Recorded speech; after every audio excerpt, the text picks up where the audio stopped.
guhimbazwa no gushimwa by'umwami twaririmbye hano mu ndirimbo ya nyuma ngo igitero cya nyuma ngo mbwira mbega uwo buzi bisagara ibyo umwami abamwo aho akunda kuvugishiriza aho abaye igihe cyose nturonderere kure ibintu bikuri hafi nturindire kujya hejuru y'inyenyeri kuko abaye ari hano kandi umwami aravuga umurongo wa 20:18 ngo aho babiri cyangwa batatu bakoraniye mu izina ryanje ndi hagati muri bo.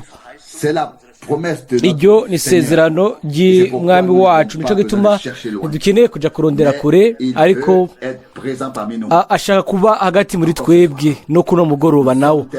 Turashima cyane yuko tuzi ko amajambo yiwe nayo kuri kandi nayo kwizigirwa n'ibyo yasezeranye arabigumya buri gihe, kandi turaza kumuvugisha. Ntidukeneye kujya kumurondera kure, amaze kuba ari hano yaba gusa twashoboye kubifata mu kwizera. Imana itugire ubuntu. Nashaka gusa gusoma ijambo imbere y'uko soma, hanyuma mwendata Frank araza gukoresha ijambo muri Zaburi 104. nashaka gusa gusoma imirongo mike. Zaburi 104, uyu mwanditsi wa Zaburi aravuga duhereye ku murongo wa 24 muri Zaburi 104 duhereye ku murongo wa 24. Erega ibikorwa byawe uhoraho we ni by'uburyo bwinshi, byose wabikoresheje ubwenge, isi yuzuye ubutunzi bwawe. Umurongo wa 25, ehe kiriya kiyaga kinini cyagutse kirimo ibikwega inda hasi bitwarurika, ibikoko bito bito na binini. Niho amato agendera, niho ingona iba, wayiremeye ngo yikinemo. Umurongo wa 27, ibyo byose biguhanga amaso kugira ngo bigaburire ibyo kurya byabyo igihe kigeze. Umurongo wa 28, bitororokanya ibyo ubihaye, upfumbaturura igipfunsi cyawe bigahaga ibyiza, uhisha mu nyonga hawe bigahinda agashitsi, ubikuramo imwuka bigaca bipfa bikisubira mu mukungugu wabyo. Umurongo wa 30, urungika impwemu yawe bikaremwa, uhindura isi igasubira itoto. Umurongo wa 31, icubahiro c'uhoraho nicameho ibihe bidashira, uhoraho nanezererwe ibikorwa byiwe. Araba isi igahinda agashitsi, akora ku misozi igafumba umwotsi. Umurongo wa 33, nzokwama ndirimbira uhoraho nkiriho, nzokwama ndirimbira Imana yanje ishimwe ngihumeka. Umurongo wa 34, ibyo niyumvira biryohere, nanje nzokwama nezererwa uhoraho. Abanyabyaha nibahone bashire mu isi, ababi boye kubaho ukundi. Mutima wanje himbaza uhoraho. Haleluya.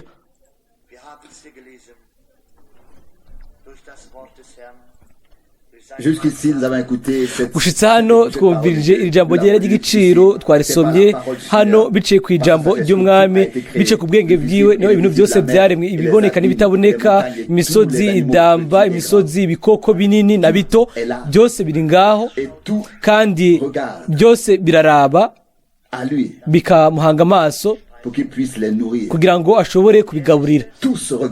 Byose biraba kuri yo kugira ngo abigaburire, kandi niyo iha byose ibyo bikwiriye. Bene n'abashiki banje niyumviriye ko natwebwe twaje kandi turamura duhanga amaso kuri we, kuko niwe gusa ashobora kuduha icyo atamuntu n'umwe ashobora kuduha. Nta muntu n'umwe yoshobora gutanga imfungurwa nyinshi zihagije amafi yose, ibikoko byose, Imana ikora byose, byose biri mu bubasha bwayo. Nta muntu n'umwe ashoboye guha umutima w'umuntu icyo yipfuza, icyo asaba, nk'uko Imana yo yonyine ishobora kubikora. Turabizi ko yuguruye umunwa wayo kandi yavuze amajambo inspirer les hommes aho au point qu'ils yahumekeye abantu ku buryo bw'uko s'exclamer. bategerejwe gusemerera baravuga bati nta na rimwe nta muntu n'umwe yigeze avuga nkawe muri Yohana 7:46 kubera iki A prononcé des paroles de vie. yavuze amajambo y'ubugingo yabahaye La vraie nourriture. ibifungurwa by'ukuri Il nous parle encore aujourd'hui. aracatuvugisha uyu munsi aduha ibifungurwa nyabyo bene data na bashiki Nous en banje sommes très heureux et très reconnaissants. turanezerwa cyane kandi turahimbagwa turashaka kumuhesha icubahiro muri 71 aravuga ngo icubahiro coraho nicame ibi bidashira ego kizogumaho Toute la gloire humaine. icubahiro cose c'abantu kizokorokera mu mukungugu ariko icubahiro c'Imana co kizogumaho Nous en sommes heureux. ibyo turabinezererwa kandi turabishima kandi dushimira Imana Toutes ces heures. yacu kubwo ibikorwa byiwe byose kubwo ibintu byose dushobora kwitegereza turabizi Qu'il y yuko a quelqu'un qui soutient tout. hari umwe ashigikira byose Et c'est lui aussi qui nous a préservé toi. kandi nawe yatuziganije jewe nawe gushitsa kuri no saha gushitsa kuri kano kanya ni kubw'iyo mpamvu niho dushaka no kumuhimbariza tumuhe icubahiro tumusenge turahaguruka ubwo rero kubw'ibyo Dieu fidèle. Mana Nous yizigirwa te remercions du fond de nos cœurs turagushimira biva mu bwina mu mutima les heures kubwo que tu nous as accordées. amasaha waduhaye Nous te kubw'ubuntu remercions aussi pour la turagushimira no kubw'ibifungurwa ibyo udutegurira mu buryo bugumaho ni dukeneye kubihagarika ko umutima kuko ni wowe data wacu wo mu ijuru witwararika abawe nibyo witwararika abo bose mwami mbere n'abagushibura uri Imana nkuru uri uganza uri umwami w'ubwiza turagusenga mwami ntiwitwareka gusa ibyiza utunzi bwa no ku isi gusa ariko n'iby'imwebu nabyo mwami turabinezerewe cyane kandi turabishima yuko ubwiza icyubahiro cy'umwami gihoraho ibi bidashira mwami ntibimere uko no mu mitima yacu izina ryawe mwami rishimagizwe duhimbaze izina ryawe kuko uri Imana nziza uri Imana yera uri Imana yizigirwa mwami turashaka kwifatanya n'uyu mwanditsi wa zaburi turashaka guhimbaza ibihe byose biciye ku ndirimbo duhesha icubahiro izina ryawe igihe cyose tuzuba tubaye hano ku isi mwami twe tworirimba twocuraranga turashaka byose kubikora bw'iciro cy'izina ryawe mwami wakire byose mwami kandi wakire amashimwe ava mu mitima yacu avana mu kanwa kacu twese turagusabye kandi ubu rero kubw'isaha turagushimira mwami kubwo ibyo ugomba kuduha mu buryo bushasha turagushimira kubw'ijambo ryawe mwami iryo wamaze kuduha mwami wakira byose biciye ku ijambo ryawe ubushobozi bwose uziganya byose biciye ku ijambo ryawe ry'ubushobozi mwami nicyo gituma turaguhimbaza dushimiriza izina ryawe ry'ubwiza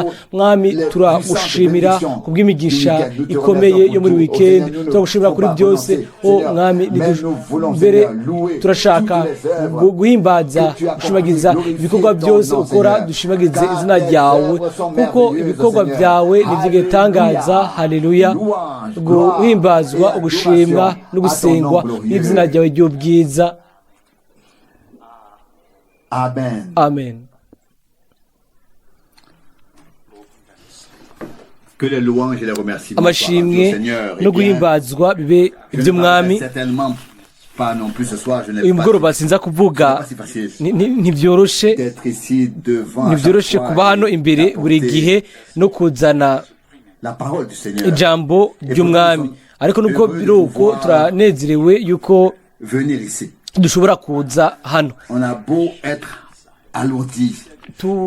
tuba turemerewe dukubititse turanezerwa nubwo biri uko yuko atamuntu umwe yatubona hanyuma iyo tuje hano ijambo ry'umwami ijambo rya mbere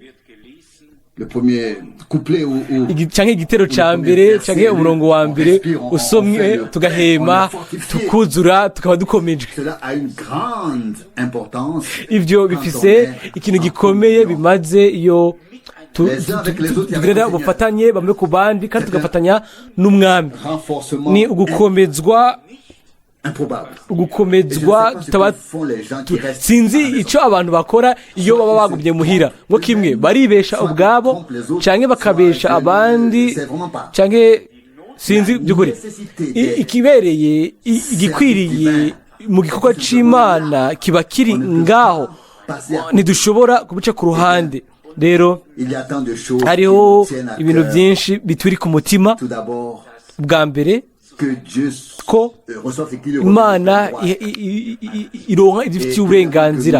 Ubwa kabiri twese tukagira umugabane wacu mu bwami bw'Imana. Turafise uburenganzira twawe n'Imana. Kandi rero hariho ubutumwa sinzi neza aho muri Abraham avuga ngo iyo Satani aduhaririza ku burenganzira twawe n'Imana, ngo aho rero dushobora gukoresha inkomezi mu izina ry'umwami tukavuga ijambo kugira ngo ahebe ibyo ariko agerageza gukora, atureke twinjire mu burenganzira bwacu. Ndibaza ko ni muri iyo mvugo nyine avugamwo umusuma yibye imodoka y'abantu hanyuma aragenda. Mwese mbega murazi mwese muri ibyo bivugwa. Hanyuma abantu baraje barasenga, hanyuma umwami yerekwa aho iyo modoka iri, yuko igiye kugarukanwa, aho izoshigwa, igitoro bakimazemo n'ibindi. Hanyuma aravuga ati ubwo bubasha bwakoreshejwe mu izina ry'umwami kugira ngo uwo musoma ntabaciba ariko agarukane, habonekane ati ngiki icyo kintu. Ariko ibintu byose ni byiza kuri twebwe two turabyumva ibyo Imana yakoze. Munyizere, igihe nsomye Bibiliya nkasoma ibivugwa byose, ku ruhande rumwe umutima wanjye uranezerwa, ku rundi ruhande bikangwa nabi mu bugingo gusoma ibyo bintu byinshi cyane. Hanyuma jewe ubwanjye nkagira bike cyane muri ibyo bintu. Ngo ni gute mbega Imana itazoduhana byose na Kristo? Abaroma 8:32. Igihe twaririmba indirimbo, murabizi yuko rimwe ngo ndagabiriza kuri ko biraririmbwa hanyuma mu buryo budasanzwe.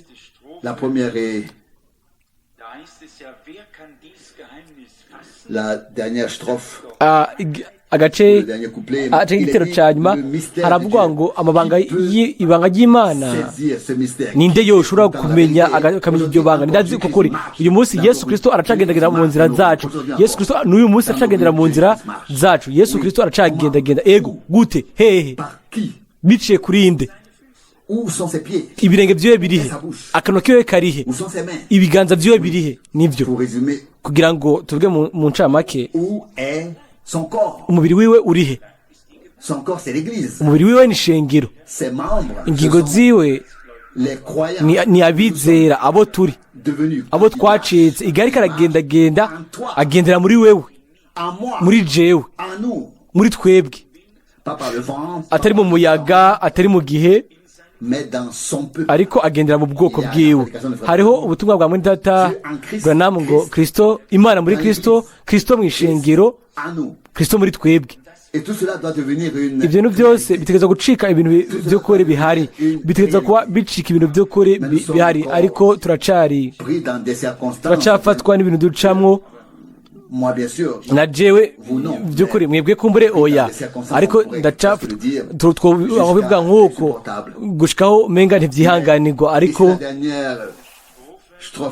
igitero cya nyuma kiravuga ibi, cyangwa igitero cya nyuma avuga ngo uguca bugufi gusa niko gushobora kubifata, ukwiyibagira ubwako. rimwe turavuga twihuse ngo urashaka kubyibagira, ariko si ibyo gusa, ahubwo birakwiye yuko twiyibagira ubwacu kugira ngo twibuke umwami ku nzira zacu zose.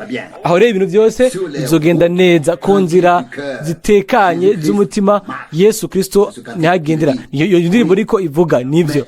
ariko igihe inzira ziba zirimo guhungabana, igihe haba harimo ibintu byinshi mu ibarabara, hanyuma ntihabe ari ikintu na kimwe kiba gitekanye kiba gihari, mwe mu Imana agashavura, ninde agenda? Kandi abarinde rero munyizere, turashaka kuba imvuga kuri twebwe ubwacu kandi hamwe n'umwami. Hategerezwa kuba ikintu gishinze kibanze hamwe na twebwe twese. Dutegerezwa kwirengagiza ibintu byose bya muntu, ibintu byose bihungabanya, ibintu byose bituma haba icuka kitari ciza. Dutegerezwa kubihunga, kandi ibyo tukabihunga ku kiguzi icyo ari cyo cyose. Rimwe rimwe tuba ari utuntu duto duto, hanyuma umugwanizi nawe nk'umunyatugenegene afise impano akaza agahindura umubu akawugira inzovu, nk'uko twabivuga muri ubwo buryo nyine. Hanyuma ibintu rero ugasanga bigeze ku iherezo ry'aho biri, biko bizugagirika mu mpande zose, hanyuma umubabaro ukaba munini. Imana ishaka ishengero iryo ishobora kwiyumvamo neza, ariko ishengero ntirigizwe n'iyi nzu canke intebe izo tuba twicayeko, ariko rigizwe na twebwe.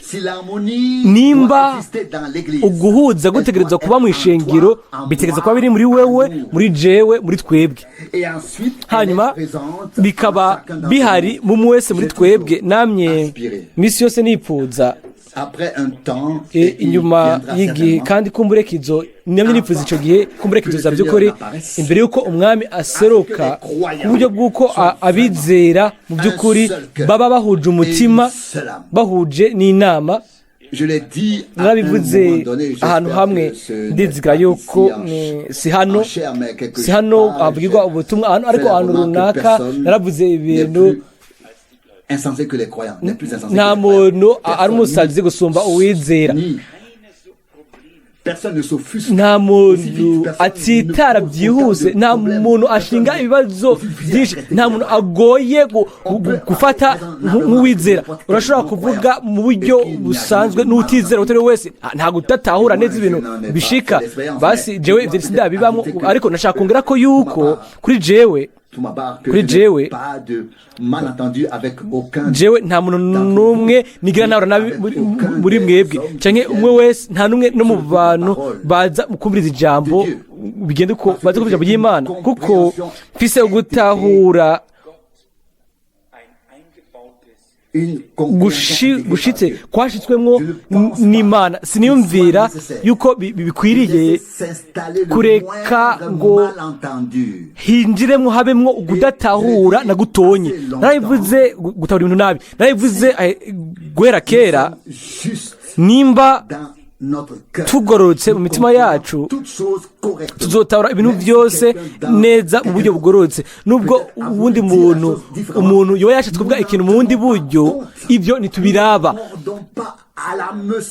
ntitujya ku mutego, ariko uwo mutima ugororotse unagorora icyo kintu kikaba kigororotse, hanyuma Imana ikaza igashikira ibifite uburenganzira. Nashaka yuko tubishikako twese mu buryo bwose bushoboka. Ni impano iyo Imana yampaye. Umuntu ashaka kugira amahoro nanje, ashaka kuyagira nanje ibihe bidashira. Yego nibyo. Hariho rero n'abantu mbere bari hano ku isi igihe umukiza wacu yari ngaha, yakoze ibyiza yarashoboye, ariko kuri bo ntibyari byiza. Hariho abantu abadashobora kugira amahoro. Mbere n'umumarayika arashobora kuza avuye mu ijuru, hanyuma bohanaharira nawe ibyo ndabibabwira, hanyuma nawe ntibomwihanganira, nawe yotegereza gusubira inyuma agasubira mu ijuru. Ariko kuri twebwe bijanye no kuba twokwiga aller de ni l'avant gute mbega avec Dieu. dukwiye kugenda tuja imbere n'imana. Nous lisons, comme je l'ai dit tout à l'heure, les magnifiques dusoma témoignages. nk'uko mpejeje kubivuga, J'ai dusoma aussi un témoignage intahe à z'ubwiza cyane. Lundi, mbere hari niyo nazanye kwa mbere mwendata kupferi yarampamagaye de joie ambwirana umunezero mwinshi et une profonde reconnaissance. no gushima kwinshi Ce qui s'est passé ibintu à la sœur Barillier. byashikiye mushiki wacu bareriye. Murazi mwene data Prononciation française de Barillier. ingena avuga izina bareriye mu Faransa. Mwese murazi uwo muryango. Il a dû subir une mauvaise opération. Baramubaze ku kirenge, hanyuma ico gikomere nticakira. Réopérer. Byari bikwiye ko basubira kumubaga kumukora. Rero bari babaye cyane. Hanyuma kwa Mungu uheruka Ezrich begeye imbere, hanyuma babivuga uko, hanyuma ashira ibiganza kuri uwo mushiki wacu. ndamubwira ati mushiki wanje, nimba ushobora kwizera yuko Imana iri hano, wizere yuko ubu rero yagukijije, genda mu mahoro, ufise amagara meza. Murazi imbere y'Imana ibyo biza mu gusigwa, biza mu gusigwa, biza bice mu guhumekerwa na mpwemu yera, atakwihata, biba biri ngaho gusa. Hanyuma batashe iwabo, hanyuma ategereza kuja ku muganga, hanyuma barakora ko pansuma, bararaba, hanyuma umuganga aba ngaho atangaye, abona ko igikomere gikira umunsi ku wundi. Hanyuma yarababwiye ati ntibikenewe ko babaga, ariko none habaye iki? Hanyuma arashinga intahe, avuga ibyo Imana yakoze. Iyo twizera, igihe twizeye, Imana irakora.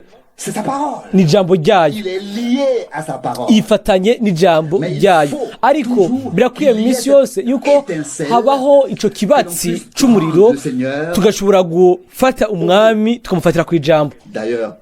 Mbere kwa mbere twanumvise havugwa n'abatizera, abantu bo muri Katolika bari bahari ku maziko Sacerdoce. Bambwiye ko bari bamaze kumva amajambo amwamwe ku maziko, ariko ko bari bakozwe ko ntiyari umuntu umwe gusa, ariko ni batatu, harimo n'abakorana ku kazi. Umwe muri bo yandamukije mu kiganza, amosozi akoroka mu maso, arambwira ati ntiyari yiteze ibintu nk'ibyo, ati siniteze ibintu nk'ibi. Murabona abantu baracakogwa ko n'ijambo ry'Imana bindi ku mutima. Ndiyumvira yuko bituri ku mutima twese yuko Imana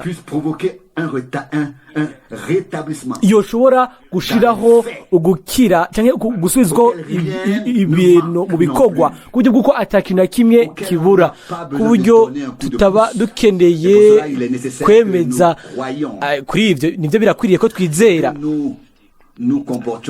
hanyuma tukitwara nk'abantu bameze neza imbere y'abandi, tugakundana n'imitima yacu yose, tugashigikirana bamwe ku bandi, tukemerana bamwe ku bandi nk'uko Imana yatwemeye muri Kristo. Abaroma 15:7. Nta kintu kimwe dushobora guhindura ku bintu bigaragara cyangwa kuri kamere y'umuntu. Imana yonyene niyo ishobora guhindura umutima imbere. Nimba tuzi ibyo, nimba ibyo tubizi, aho rero tubishira Imana. Hanyuma uyu munsi nategereje kwiyumvira ku mirongo ibiri ya Bibiliya, Yesaya 56, kandi no isezerano rishasha n'umurongo ugeranwa n'uyo. Hariya ijambo riravuga ngo inzu yanje izokwitwa inzu yo gusengerwamwo n'amahanga yose. Yesaya 56 umurongo w'indwi. Aho rero basenga by'ukuri, Imana ishobora guhezagira, aho niho bayivugishiriza. kandi nta muntu avugisha Imana hanyuma ngo aca agenda nk'uko yaje. Umuntu yabaye imbere y'Imana cela doit être remarqué par la suite ibyo par les autres. bitegereza kubonekana ku bandi abandi bategereza kubibona inyuma yaho. Ibi bitagenze uko tuba twavugishije n'umuyaga ntituba twahuye by'ukuri n'Imana. Iyo mu by'ukuri twagize uguhura n'Imana ndabibabwira mu by'ukuri hategerezwa kuba ikintu kandi ibyo turabikeneye. Muri Zaburi ya 55 nasomye uyu munsi hariho imirongo imwe ivuga amasengesho.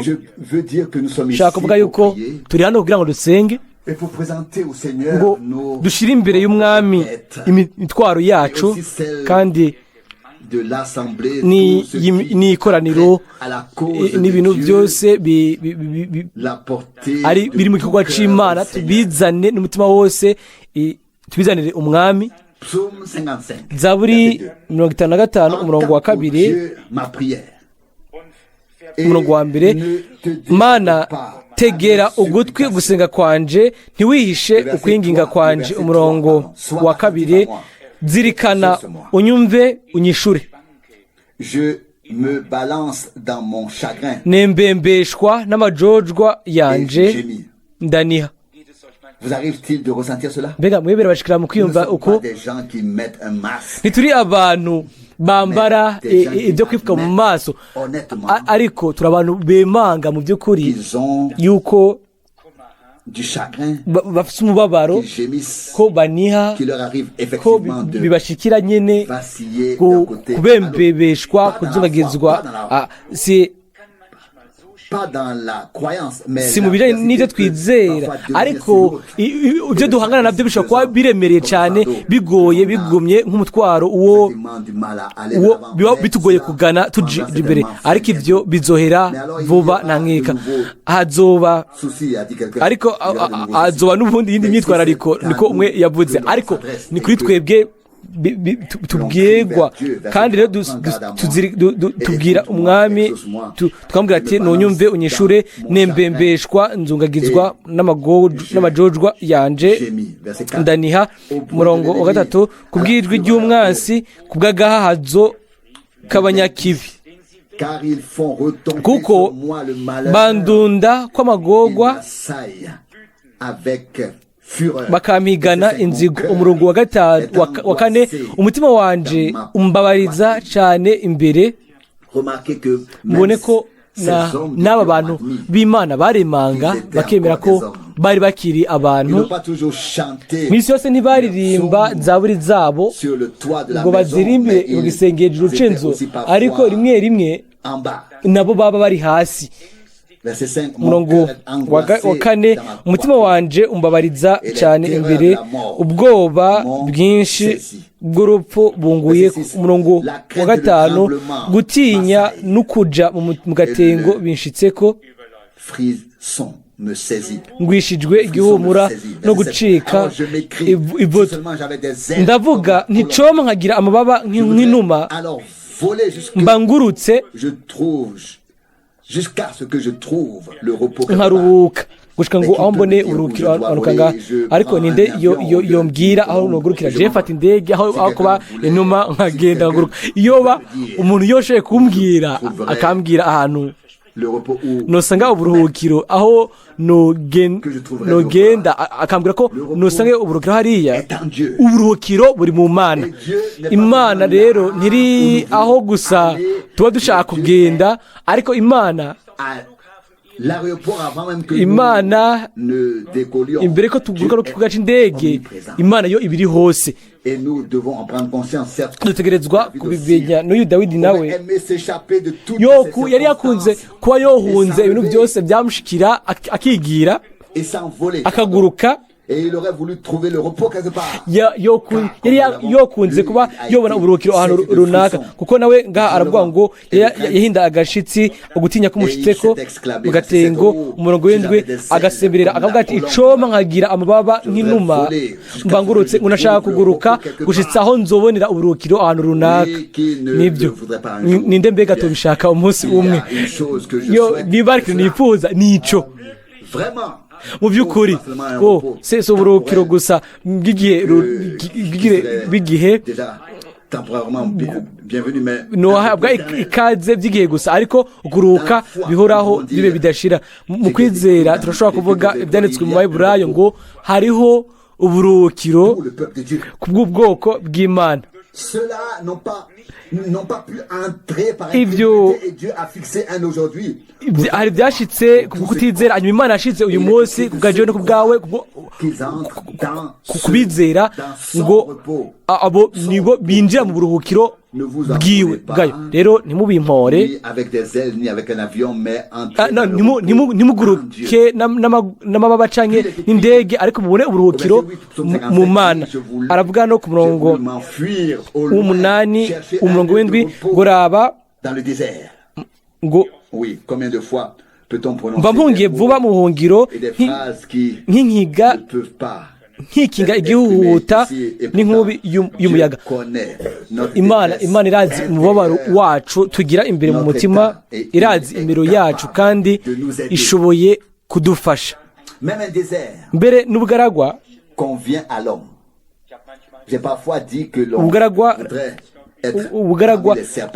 nkunze kuvuga ko haba hariyo za scorpion n'inzoka, ariko atari uko twuboneye uburuhukiro. Haravugwa hano murongo w'indwi ngo raba mbanyerereye ngashika kure nkarara mu bugaragwa.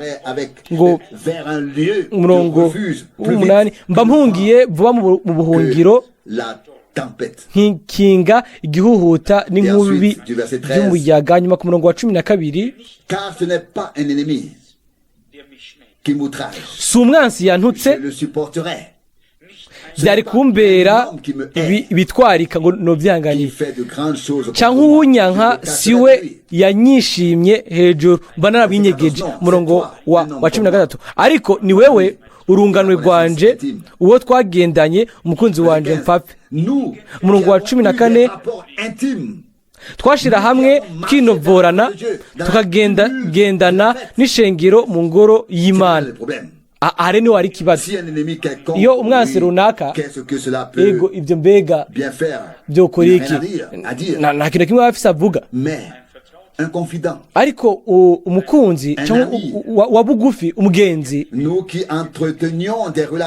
uwo tuganira byibwina tukajana mu nzu y'Imana tukanezeranwa, uwo tumarana aho ikirenga isaha n'inusu kugira ngo tube mu migisha y'Imana, kugira ngo twitege Imana, kugira ngo tube mu byo Imana yakoze. Iyo rero bivuye muri urwo ruhande, iyo umubabaro uvuye mu ruhande, birababaza cyane ku buryo, kuko izina ry'umwami rigiriwe nabi, kuko ishengero ry'umwami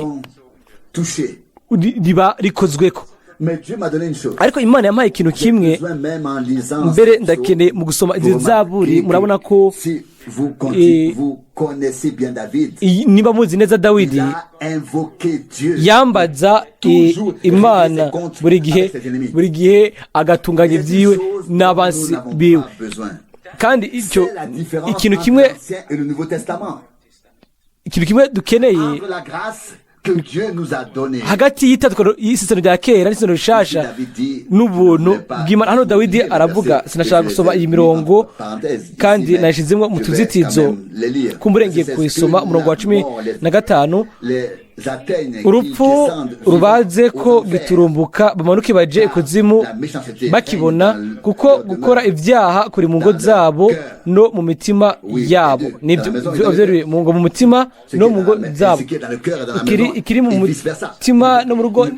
Ibyo n'ibindi ntihashobora kuba hari urugo atamitima iriyo, kuko izo ngo zibabwamwo n'abantu. Ntibashobora kugira ibyo mu rugo bitari mu mitima. Umurongo wa 16 John nzokwambaza Imana, uhoraho azonkiza. Umurongo wa 17 ku mugoroba no mu gitondo no mu mashuka nzokwama niganyira ncura umuniho, nawe azokumva ijwi ryanje. Yacunguye ubugingo bwanje ngo bube mu mahoro, kugira ngo ntibanyegere kuko abandwanya ari benshi. Dawidi nk'uko twabibonye kenshi ntiyari afise ubuzima bumworoheye. Nta muntu n'umwe w'Imana yagiye uko ataco bimukoze ko ariko bose baca inzira zitagendwa kuko rero igihe kiba ari gito cyane umugwanizi akaba afise akanya gato ategerezwa kugakoresha agakora ibibi byinshi ibyo ashoboye ku Mana ariko ari ubutabazi gutabagwa hari n'ubuhungiro sindabizi nimba mwamaze gusoma umurongo wa 22 hano haravugwa ibyo nkwiye gukora jewe nibyo twese dukwiye gukora umurongo wa 22 mu Kirundi ukorere Uhoraho umutwaro wawe nawe azokuramira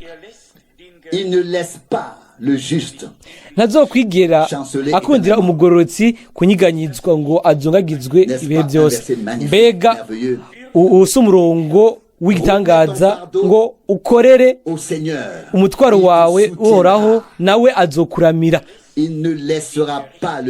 ntazokwigera akundira umugororotsi kunyiganyizwa ubwa mbere twasomye ngo ndanyiganyizwa ngo ubwoba bwamfashe ndajugumira n'ibindi ariko hano haravugwa yuko ngo dutegerezwa kwikoreza Uhoraho umutwaro wacu mbega ibyo sinabyize neza mbega ni kubera yuko tutariga gushira imitwaro yacu kuri we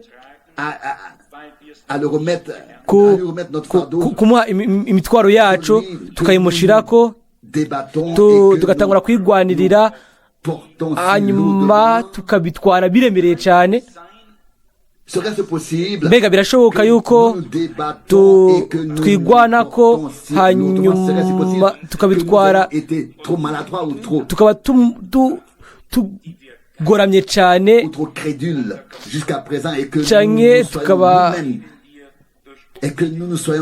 twebwe ubwacu tukaba turemerejwe n'ibintu ubwacu tudashobora kuba twogenzura ariko ibyo ubwacu twashizemo n'ibintu twaciyemo ariko uyu munsi ntitwafata iri jambo by'ukuri ngo wikoreze Uhoraho umutwaro wawe mbega aho siho amahoro n'ubushizi bw'amanga mu kwizera byinjirira mu mitima yacu ngo wikoreze Uhoraho nashaka kandi kuvuga ni mwami nyigisha ingene ibyo ndabikora murazi rimwe tuba tugoramye cyane mu bintu by'imwemu mbega ni gute mbega twovyifatamo rimwe dukoreza abantu imitwaro yacu nabo tukabaremera hanyuma bikatangura kuzungagirika mu ruhande no mu rundi umwe akikoreza uwundi umwe akaremereza uyundi akamuha ibintu akamuremereza ibintu hanyuma kwiherezo bose bakaniha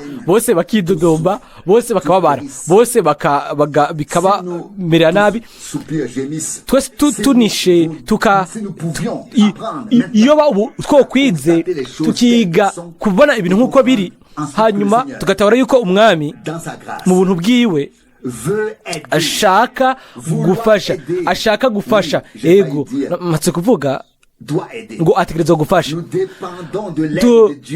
ibyacu bivana n'ubufasha bw'Imana ntimumbaze ngo izuba ryarenze gusa uko byigeze kuba ku bintu byose bituraba twe ku giti cyacu reka tubivuge mu buryo bwumvikana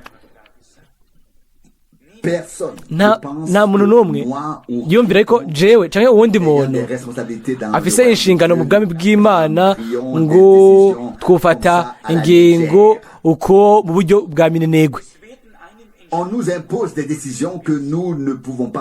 badushira mu gufata ingingo izo ubwacu tudashobora gufata iyo banoshobora kwihitiramwo byose byo bitandukanye kubinkikije byo byose bitandukanye byose byo bitandukanye ariko rimwe birakwiye yuko uba babire cyangwa barenze kugira ngo ibyo byose bibe bishoboka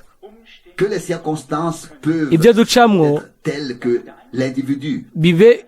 byaba bimeze nk'uko umuntu atacu afise abikora ko mu biriko birashika yego umuntu nagira mvuge ngo endosser un rôle dans un jeu global sans avoir des Piyo de possibilités de décision. yashitse mu mikino ahantu umukino uri kurakino ariko atamahirwe ifise iyo Piyo yo gufata ingingo nyazo, ariko twese hamwe turashaka kushira imbere y'umwami ivyo vyose hama tumubwire ngo adufashe. Ibi ntibishobora kubandanya nk'uko biri. Dufise imigisha myinshi, umwami aratuvugisha biciye ku ijambo ryiwe mu buryo nk'uko nyene meze. Buri gihe mba ushima kandi nkagira n'isoni ko Imana ubwizigwa bwayo iratuvugisha muri ubwo buryo.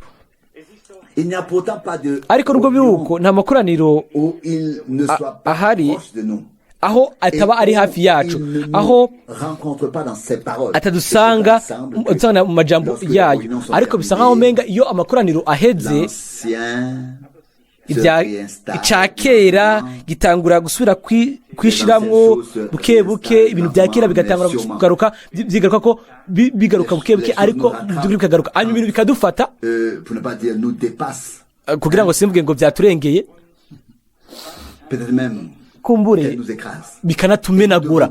Dutegerezwa hanyuma rero tukibaza tuti none ijambo ry'Imana ryashoboye gukora muri twebwe uyu munsi ugutabagwa bishobore gushobokera kumwe wese, kandi ntidushaka guhunga gushika isi iherera, kuko Dawidi avuga muri Zaburi 139 akavuga ati nshatse kuja ku mpera z'isi, ngiye gushika ku mpera z'isi, ngurutse nkashika ku mpera z'isi, ngo ngiye munsi mu kuzimu, wowe Mana uzosangayo, ikiganza cawe kizondogurayo.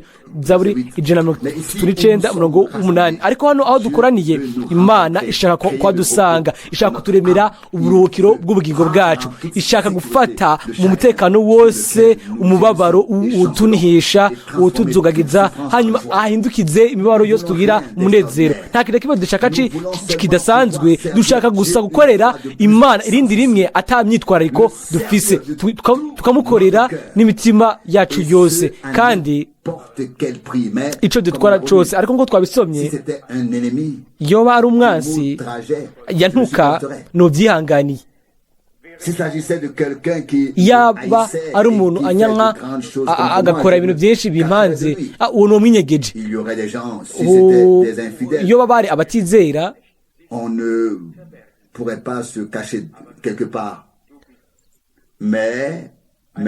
twoshoboye kwinyegeza ahantu runaka. Ariko ku murongo wa 13 aravuga ati ariko ni wewe urungano rwanje, uwo twagendanye, umukunzi wanje mfamfe. Umurongo wa 14 mu Kirundi, twashira hamwe twinuvurana tukagendagendana n'ishengero mu ngoro y'Imana.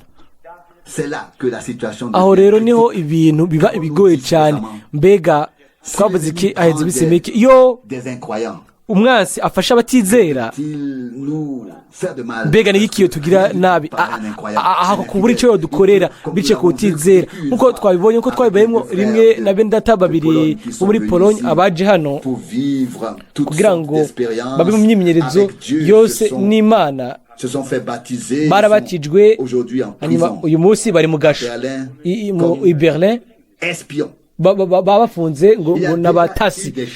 Hariho ibintu mu bisanzwe bitumvikana, abantu baraza bakerekana ntibarabizera naho babatijwe, baje baneka ibintu byose hano no muri Slovaki,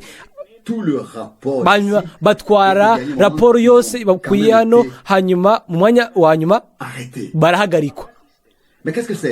Ariko ibyo byari biki bari abatizera, hanyuma barifatisha ubwabo na polisi, hanyuma ibintu birangaho. Ariko abizera bo ntibigera barodegwa n'abapolisi, ibyo bakora byose biba bigororotse, ntibigera batsindwa n'ikintu cyo cyose, misi yose ngo n'abandi batsindwa. Hanyuma aho rero niho biba ibintu bibi. Hano haravugwa ku murongo wa 14 ngo tukagendana n'ishengero mu ngoro y'Imana, ngo mu mpundu mu gifaransa ngo n'ishengero tugenda mu ngoro y'Imana kugira ngo duhabwe imigisha yisuba byose. hariho imigenderanire y'ibwina, aho rero niho ari umubabaro, niho ari ukubabazwa. iyo byari bitandukanye, iyaba bitari bikomeye cyane twese twabyihanganiye, ariko iyo bigeze ngaha ndizaye ko ni muri data Teraye niwe yavuze iminsi mike, yavuze inzozi ya Heinrich Hellmann, uyo yagize uwo aheze imyaka myinshi, nawe ndamuzi, yabonye muri data Frank ingene yagenda mu ijuru ajanye n'ishengero rinini, ngo bose bari bambaye ivyera, hanyuma hari umugwi wasigaye nyuma muri data Frank nawe ngo abandanya kugenda, hanyuma n'abandi nabo basigara inyuma, hanyuma nawe wowe abandanya kugenda, n'abandi nabo basigara inyuma, hanyuma nawe abandanya kugenda. Misi yose hariho abantu bagenda basigara inyuma ariko bambaye ivyera, ariko bagasigara ntibabandanije gukurikira. hanyuma aho niho Mendata yavuze ati uwo munsi yari kwiye kumubaza uwo yari yemejwe 100% mbere yaraje no kundaba, arambwira ati wiyumvire iby'Imana yambwiye, wiyumvire gusa. ushaka kubaza ati mwene data, none uyu munsi uri hehe? wewe wabonye iyo nzozi, inzozi zawe, inzozi y'Imana yakweretse, ubu uri hehe? Mbega uri muri bajya babandanije kuja imbere, muri bajya babaye abizigirwa baja imbere, canke bagumye bashikamye, canke naho uri muri bajya bagumye bahagaze hano canke hariya? Murazi rimwe urashobora kugira umunwa wuzuye mbere koko ko Imana yabaye yizigirwa, igatanga amabwirizwa kuri bene data kubw'ubuntu, igatuma bagaba imbere y'igihe, ntahagarane n'uyu mugwi n'undi hajya runaka n'ahandi. inzira ihari kugira ngo tugende, ati guhagarara bikwiye ko tugenda gushitsa ku iherezo, ntacyo bitwaye ibishika, bikwiye ko duhagarara neza gushika ku iherezo, kuko nuwo gusa ashishikara akihangana agagara neza gushika ku iherezo niho azokwambikwa igitsibo. hariho abantu, igitigiri cyinshi cy'abantu abo kuri uwo munsi bazotegerezwa kumva ibintu, kuko ntibizoba byoroshe kubica ku ruhande ibyo Imana yakoze mu myaka yose, kandi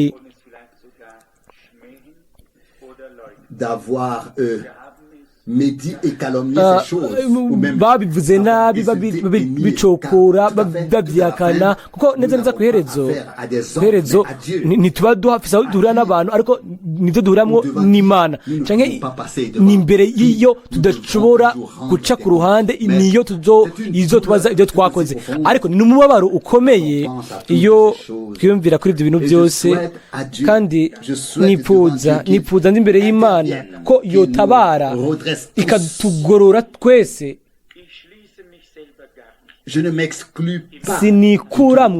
sinikuramwo ahubwo nk'igihushane nishiramwo, shaka gusangwa mu kugomba kw'Imana. ikintu kimwe kizwi neza kuri jewe kandi cyategerezwa kuba muri twebwe twese, ntituzigira dushikira ugutunganwa kose hamwe no gutondekwa uguhuzwa neza mu ijambo ry'Imana no gushitswa kw'amasezerano ya Bibiliya mu kugomba kw'Imana kukurekerana. ariko gusa nitwaba turi mu kugomba gutunganye, nta kundi kuntu byogenda. nijyari mbega ugomba gutunganya kw'Imana, mbega gusa gute?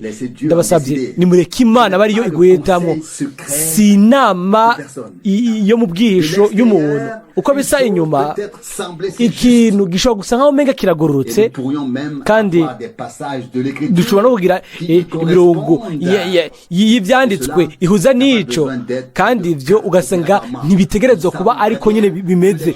Turabizi yuko abantu mu migwi yose y'amadini ahantu hose bitegera basoma iyi Bibiliya nyene umwe wese akayikoresha mu buryo butandukanye.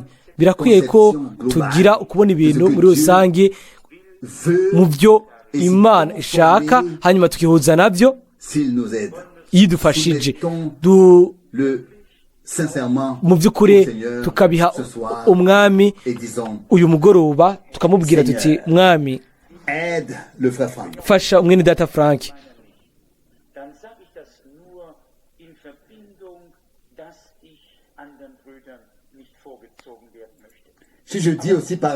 Iyo mvuze ahandi nkavuga ati ntunyibuke, mbashatse kuvuga ko sinshaka ko mbi nkundwakaza kuri bandi bene data, ariko iyo dushaka gusenga vuga ati fasha mwene data Frank, vuga ati mweta Rusi fasha mwene data Schmidt, fasha bene data mwami, fasha dufashe twese kugira ngo dushobore twese hamwe kugira mwimyerezo mu gufashwa n'Imana, dushobore kugana imbere kugira ngo tugire icoka c'Imana, ico iyo natwe ubwacu tuza kwiyumva tuguwe neza. Hahimbaza izina ry'umwami, amen.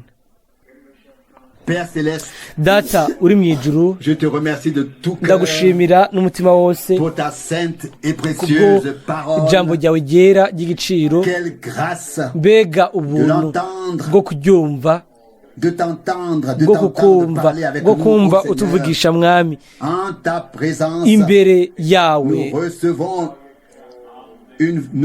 turonka inkomezi zishasha, dushize kuri wewe, duguteretse ko imitwaro yacu, ibituremera byose. O Mana, ushobore kutugumiza muri uko kwizera, ubushizi bw'amanga mu kwizera. Turagusabira hamwe kugira ngo uhindukize ibintu byose by'inyuma ducamwo, bifashe bigoshe umuntu wacu w'imbere, udashobora kwigaragaza, kwishura nk'uko tubyizera, nk'uko tubizi, kandi nk'uko mwami ukundwa, udufate utwishurire, wishure, izina ryawe rihimbazwe, rishimwe, risengwe mu bihe bidashira.